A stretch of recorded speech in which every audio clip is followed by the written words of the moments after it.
I'm delighted to be joined today by Stephen Miles. Stephen is Professor Emeritus of Medicine and Bioethics at the University of Minnesota Medical School. He's also past president of the American Society of Bioethics and Humanities, and he's also the author of The Torture Doctors, Human Rights Crimes and the Road to Justice, published by GU Press in March of this year. Thank you for being here today, Stephen. Nice to be here. Thank you, Al. So first, as background to this important topic, can you tell us how you define torture and what kinds of tortures doctors are typically involved with? Right.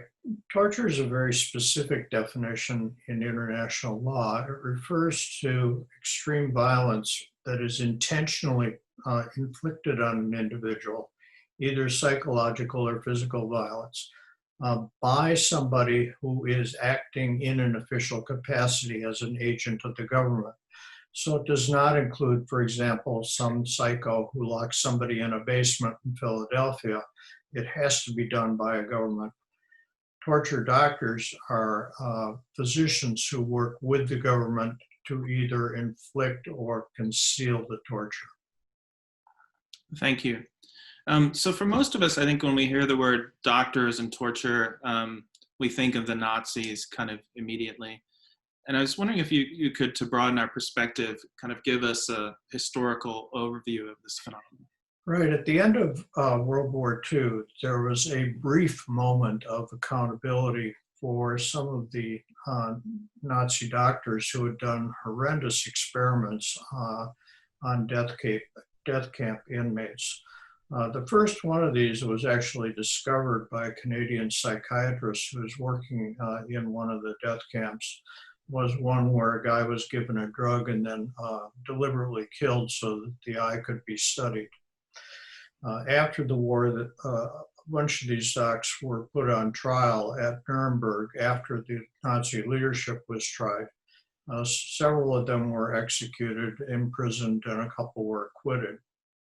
But at the exact same moment of that trial, the US and Russians or Soviets began recruiting Nazi medical researchers for use in defense work and aerospace work. And so essentially some defendants were literally stolen off of the defendants list at Nuremberg, and the process of accountability shut down pretty much immediately after World War II, with a couple exceptions. There was a wholesale impunity then for torture doctors all the way from the Nuremberg trial all the way up to about 1975, when one Greek physician was tried for torture, but his status as a physician wasn't recognized. And then in the 1980s, we started seeing sporadic human rights trials. One was the Stephen Biko trial in South Africa, and then there were a series of trials in South America. Thank you. So what began to change in the 1980s to have this more recognized as a phenomenon and something that needed to be addressed? Well, it was not the leadership of the medical profession. What happened was that the human rights movement, groups like Amnesty International and Human Rights Watch, for example, began pressing for accountability for officials who committed torture. Physicians essentially got caught up in that, with the medical profession continuing to lag, with the exception of Uruguay and Chile and Brazil. In those three countries, the medical profession did take the lead in a couple parts of those countries. Thank you. So, this is something I think when you hear these words that as an American you might imagine sort of happening far away.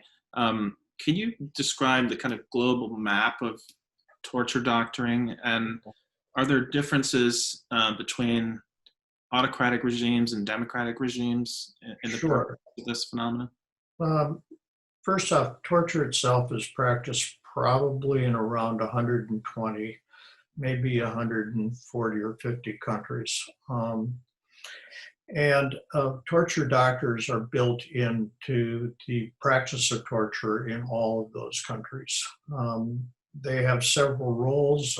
Number one, in democratic countries or countries that are susceptible to human rights pressure, they devise methods that don't leave scars, for example, like waterboarding.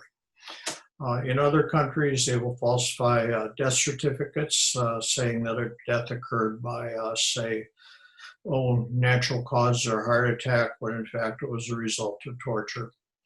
Then in some countries, what they do is they devise methods of torture using various drugs.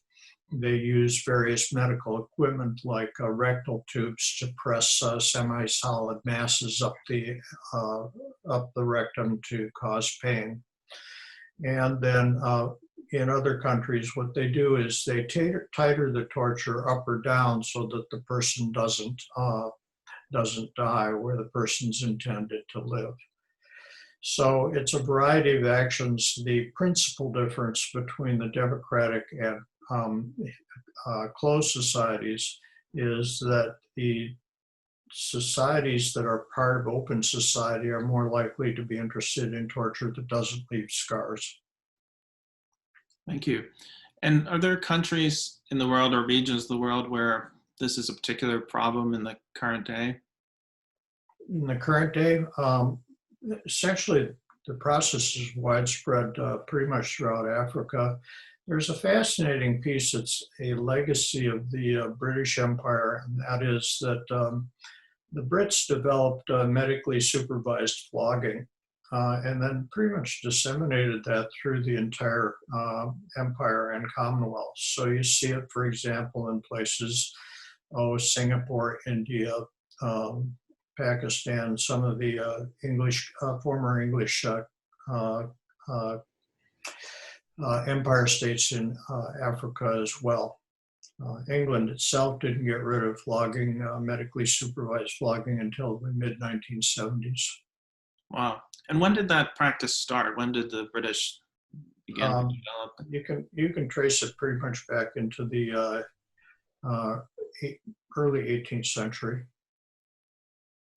And what about the former Soviet Union? Is that a place that's a particular problem? The former Soviet Union and the communist states had widespread torture. The most widely described mechanism was essentially using physicians and healthcare facilities as detention centers for dissidents. So they would commit dissidents to these facilities, give them a false diagnosis called sluggish schizophrenia, and then use psychoactive drugs to induce states of torture. For example, if you use drugs like Thorazine, for example, you can cause severe muscle spasms. And they would keep these people in until they felt they were no longer dissidents, and then they would let them out. And this was exposed by a series of people who got out, and also by a physician, Anatoly Koryagin. And that process had spread through all of the communist-affiliated countries. Its current status is not known. Thank you. So I have a question from a participant that is more focused on the book, Torture Doctors. Could you talk a little bit about the research for the book and how you went about it?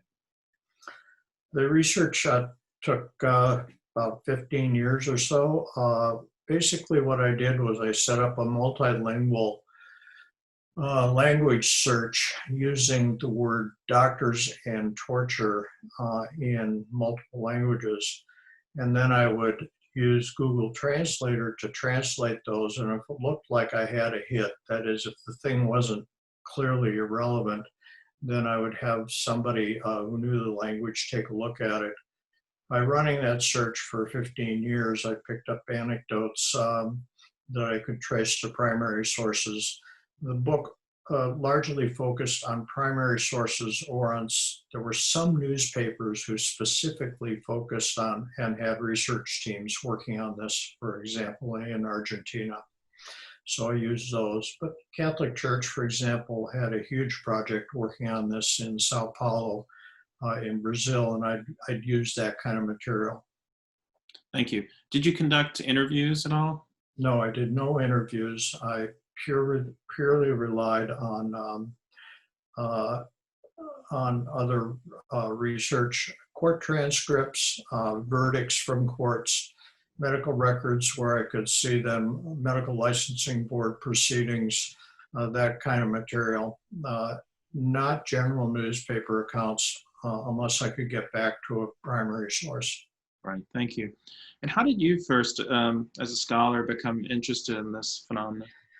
Well, when I saw the pictures at Abu Ghraib, I was flabbergasted because I knew they had to have a medical staff there, and I wondered why the medical staff hadn't blown the whistle on them. And so in seeking to answer that question, I was really looking for how did the military suppress the medical dissent? And what I found instead was that the physicians and psychologists have been built into the process of abusing those people at Abu Ghraib, Guantanamo, and the CIA black sites.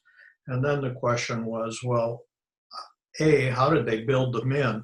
And then what kind of roles were they assigned to? And then how did they do it? And then once I did that, then I decided to branch out and look at the phenomenon generally around the world. Thank you. So could you go back to those three questions you just mentioned in the US case? Because I think for many of us, seeing pictures from Guantanamo and Abu Ghraib was kind of our first glimpse that something like this could be going on in the contemporary world. So can you go through in a little bit of detail what happened in the US war on terror in relation to torture doctors? Well, what happened was that the Secretary of Defense and the President and the Secretary of State were convinced of the value of torture despite 45 years of research showing that it did not work for interrogation.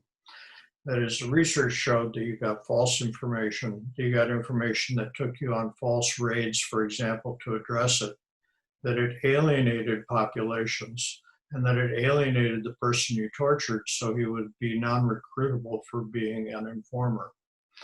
But nevertheless, they were convinced that these particular prisoners in the war on terror had to be broken down with torture, and that they would then, once they became so abjectly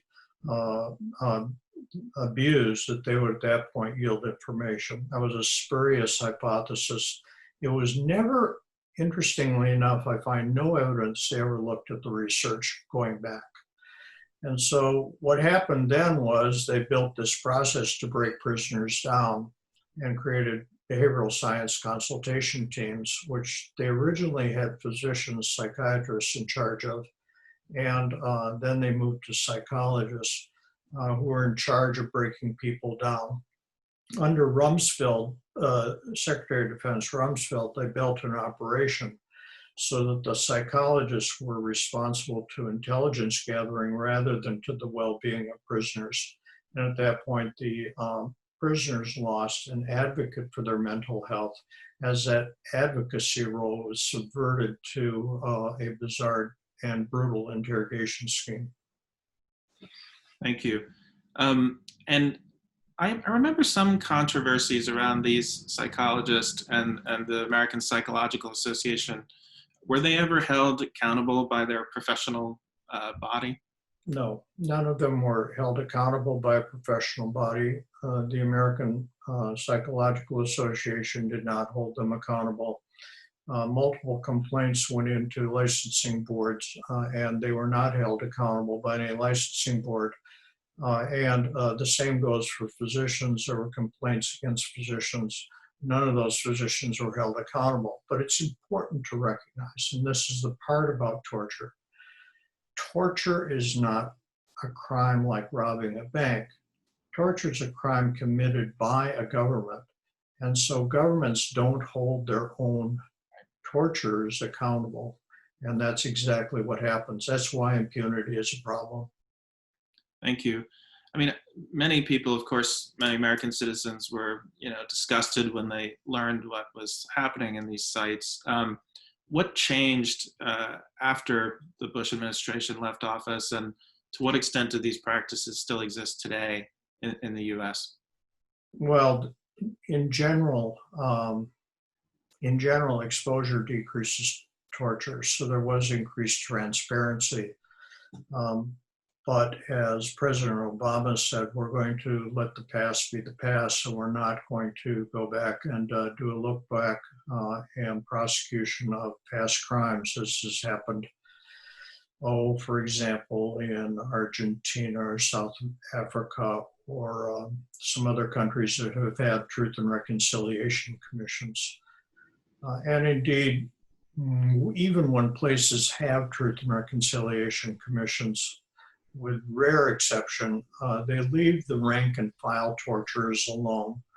They only go for the leadership. The one exception to that is a couple docs in Rwanda. And why was that an exceptional case? Because Rwanda basically built a new system of courts that was very, very locally based, as opposed to being based higher in the appellate criminal justice system. And those people went after even common clinicians. In South Africa, for example, the entire police surgeon group was entirely involved in torture, and only 2 of them got mild reprimands.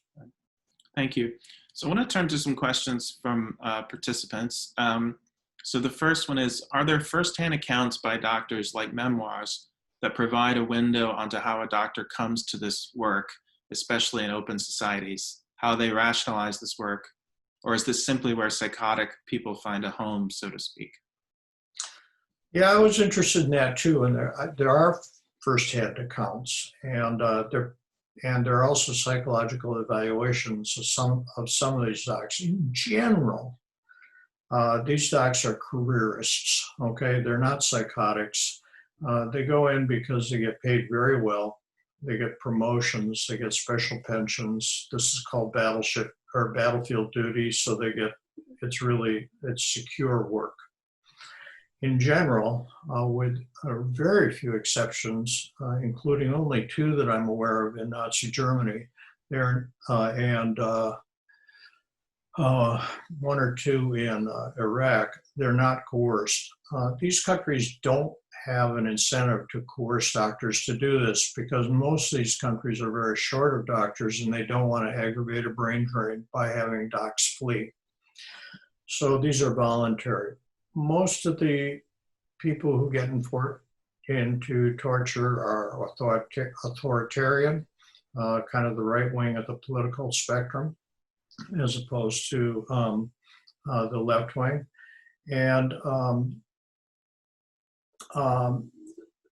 the weirdest statement was one by Dr. Lobo in Brazil. Lobo is dead now, but he wrote a book. He loved the pun of his name, Lobo, for wolf, with a sheep. So he wrote a book called The Hour of the Wolf and the Hour of the Sheep. And he basically said something like this: torture has always been done by humans. It's part of human nature. I'm not ashamed to be part of it. Certainly, some of these docs do go off the rail and become psychosexual sadists in prison. But at the other end of their entry into the system, they're groomed for these positions. They're taken into the prison, they're given some jobs like signing death certificates and some milder jobs, and then they're gradually taken deeper into the torture process. There's a chapter on that in the book. Thank you. Yeah, I mean, that horrific to hear the way someone's career can go off the rails in that way. We have another question from a participant. Were doctors in any of the formerly communist countries in Eastern Europe ever brought to justice? That's interesting. I'm only aware of 2 in Russia, where the International Human Rights Movement, and that is Russia, not the Soviet Union, they were brought to trial during the Putin era.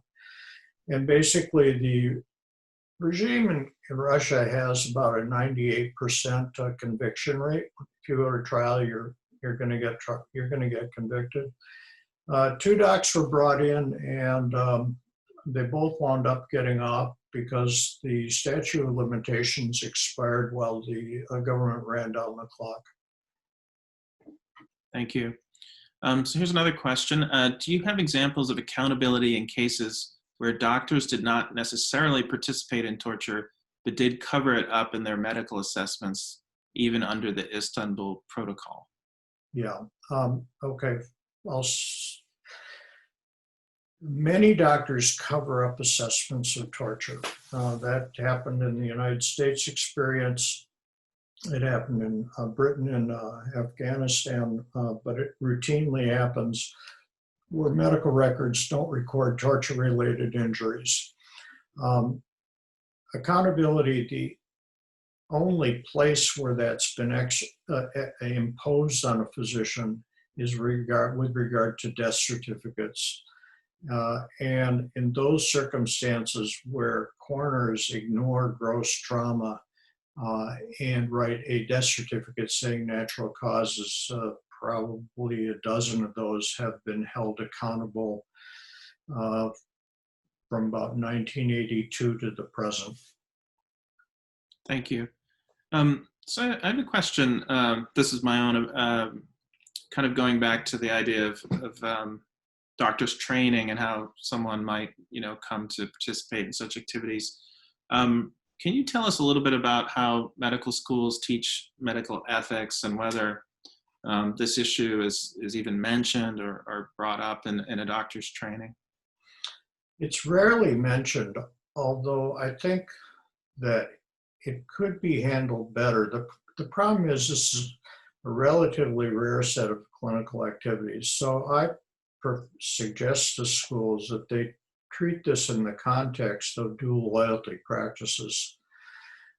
Because in a sense, a doctor who tortures for the military is similar to a doctor who's doing corrupted research at the sponsorship of a drug company, or a doctor who's denying a treatment that's known to be effective because a insurer says it's too expensive.